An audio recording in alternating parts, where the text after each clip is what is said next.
All right, we've been talking about mastering and loudness, and last time we discussed peak levels, and I said at the end of it that peak level distortion may be in fact too short for us to perceive, which is a really interesting little concept when you try to understand how it is we do perceive loudness.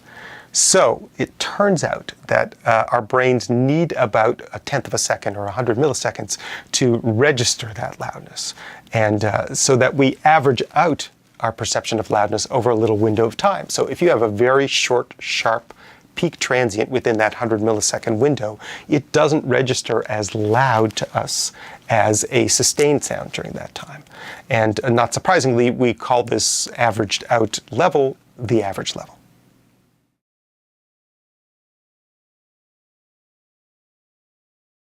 Now, it would be a good thing to be able to have a way to measure this so-called average level. And there are a couple of different ways we can look at. One is called the RMS value. Technically, this means you measure the peak value of the signal at a bunch of different places. Then you take those values and you square them. And then you add up all those squared values and you divide them by the number of points that you measured. Hence, you get the average of the square, or the mean square. Then you take that number and you take the square root of that number. Leaves you with the root of the mean square, or the RMS value.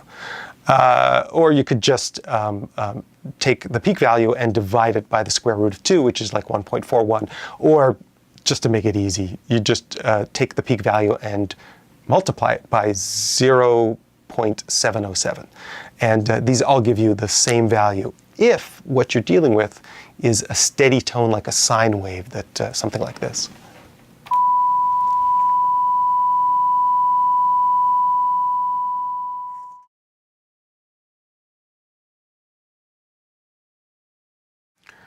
So the question still remains, how do we represent loudness in a meaningful way for a signal that varies over time, like music?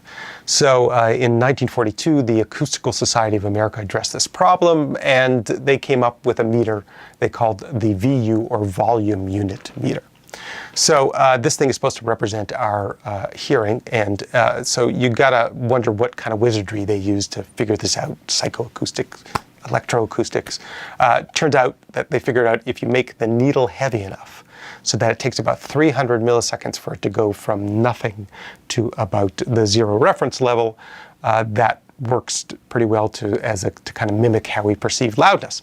But you might ask, well, wait a second, didn't I just say that it only takes 100 milliseconds for us to integrate loudness?